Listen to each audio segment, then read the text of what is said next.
Alright, so you want to dub a mixtape or just record on cassette in general? What do you gotta do? You gotta have something to record on it, of course. So what I have here is an older cassette deck. How you can tell that I can record are these buttons right here. Usually it'll have a record button. Now, you gotta have some cassettes, right? Now, how do you get a source of music playing into the deck if you wanna, let's say, record some MP3 files to your cassette, or anything else for that matter? You can do multiple things. What I'm gonna do today is record from my PC to my cassette deck. Now, you can use an Xbox, a PC, or an old DVD player. My DVD player, I don't have it here, but it had a USB drive, so I could basically just bypass the DVD drive and send files via USB and not have to burn them to the disc. But if I was already going to burn the disc, I would just burn the disc and then dub it to the cassette, which, two birds, one stone, kind of useful. But all you need to do in terms of connection is have your source, right, connected via, like, let's say HDMI, because that's what I have. HDMI to your TV, and then you want to have the little RCA cables connected to your audio out. So your audio out RCA cables here are connected to the audio in, or the record. That way it's taking whatever source you have of audio playing on your TV and recording it onto the cassette. Fairly simple. It works the same way with the Xbox, PC, anything. All you have to do is connect your source to the TV and then connect your TV to the recording deck or whatever you have. So, what's the easiest way, I guess, to get a source like an audio file to a cassette? Well, you have to consider the length of the cassette. So I have two 90-minute cassettes, right? So what I did is, like, I wanted a 30-minute cassette, but I couldn't find any around me. A couple local shops still had some cassettes, but they didn't have any 30-minute tapes, or no, not 30, 60-minute tapes. So what I did is basically I made sure I got a bunch of audio files. I put them in a folder, side A, side B, right? So side A, side B, and then I made sure they amounted to around maybe 32 minutes per side. And then whichever side was like the longer side, let's say side B has like a couple more minutes than side A, I would record side B first, and then as soon as that song ends, the last song on side B ends, I would stop the deck from recording, because like this is the last song, take out the cassette, so let's say it was on side B, right? Say side B is longer, right? Okay, so I'll have it on side B, and then what I would do would basically open it up, unscrew it. Oh yeah, this one has screws. I don't know if you can see. Yeah, there you go. They have screws on each corner. So basically, you would unscrew it. Don't cut it automatically, because that's how you mess it up. You basically want to have it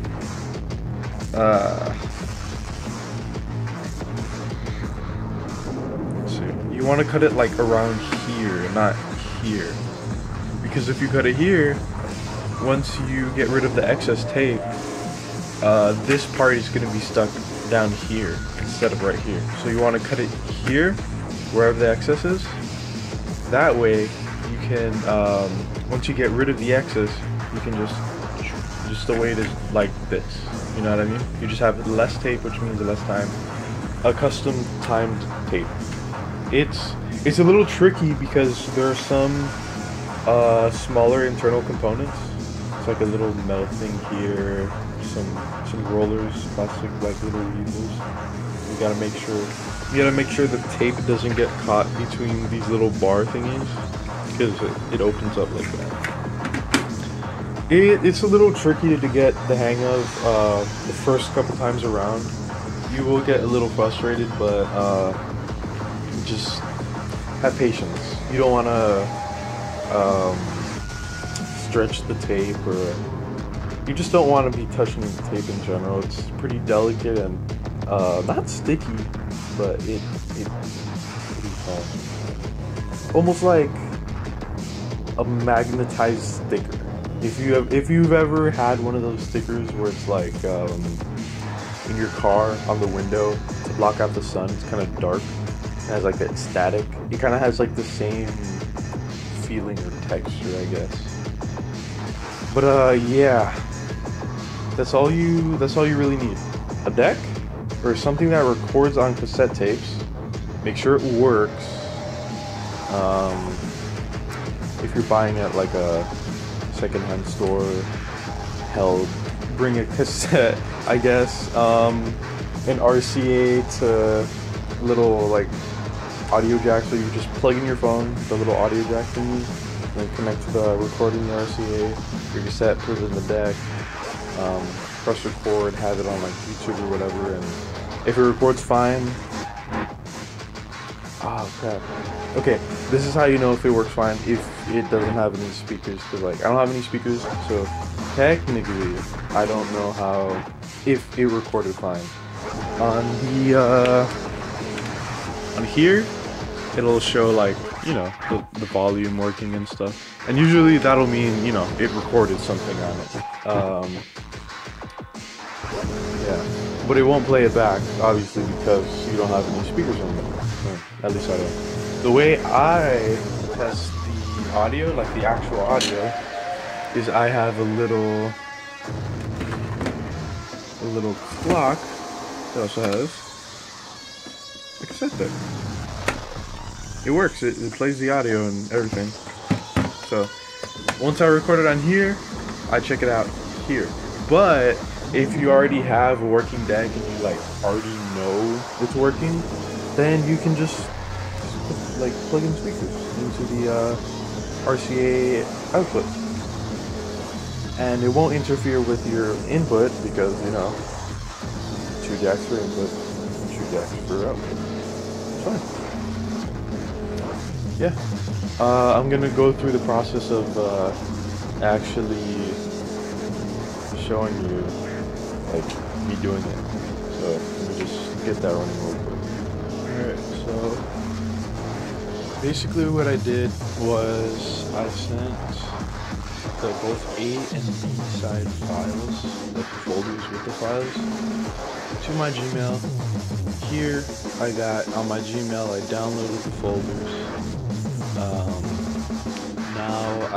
Then I went to the media player. I went to, what is it? I went to media and open folders. So it'll take me to my files, and then I'll select the folder. Well, look, you find the folder, you like click on it once, but then you go to the side, it says select folder. Don't double click the folder because then it'll just show an empty folder. So yeah. And then you have it here, right? Okay. Now you turn on your deck. Choose this one. Make sure it's on the A side. Put it in the recording side. You'll know which one is the recording side because it'll have the record button. This one's only play, this one's record. So put it in there. This one plays like facing up. tabs up. Sometimes it'll be like upside down, like on that. Like this one's up. Yeah. Then we're going to want to, well, at least on mine, it is recording. So then,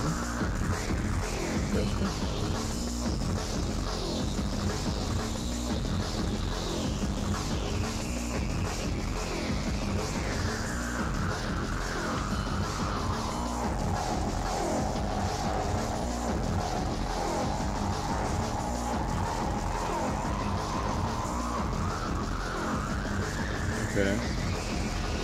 So if it's showing you that the what do you call it? The input is kind of weak.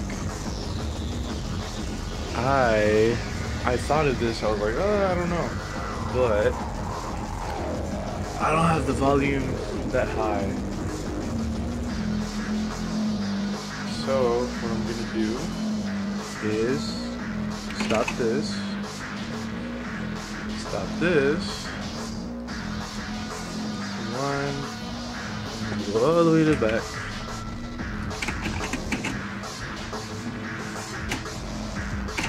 Alright.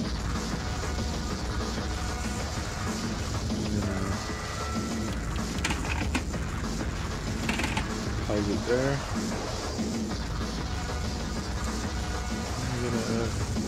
I'm gonna crank this shit. There we go. And then turn it up here.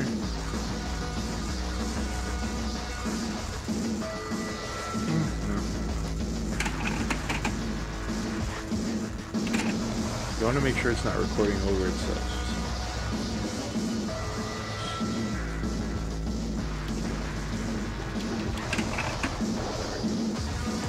Yeah, I forgot to mention that. Okay, so when you put it in there,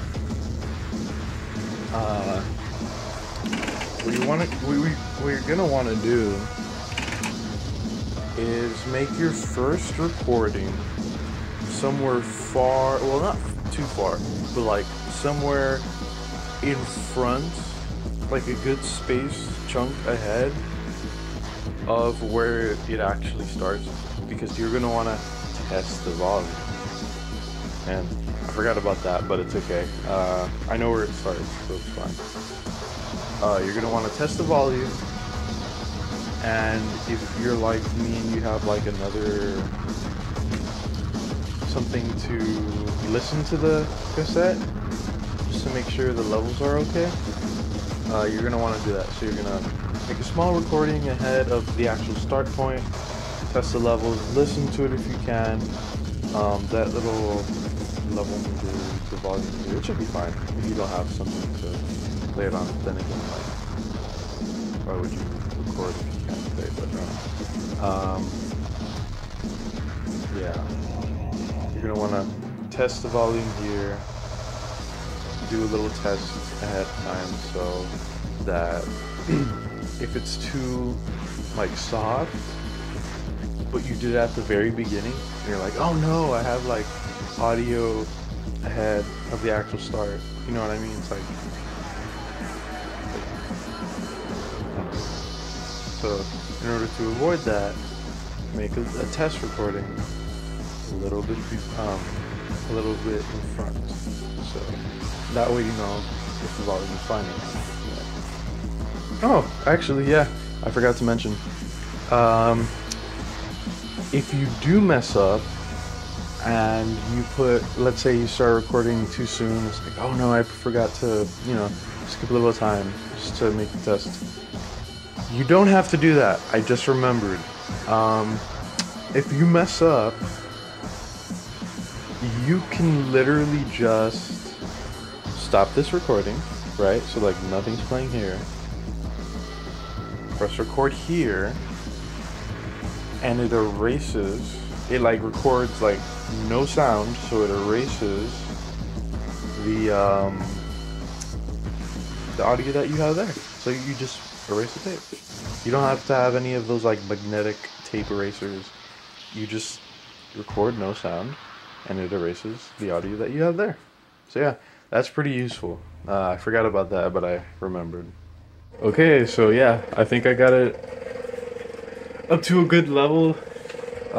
You don't want it peaking, you know, but yeah, I'm gonna record this and I'll check it out, see if it turned out okay, and yeah, that's basically how you double tape.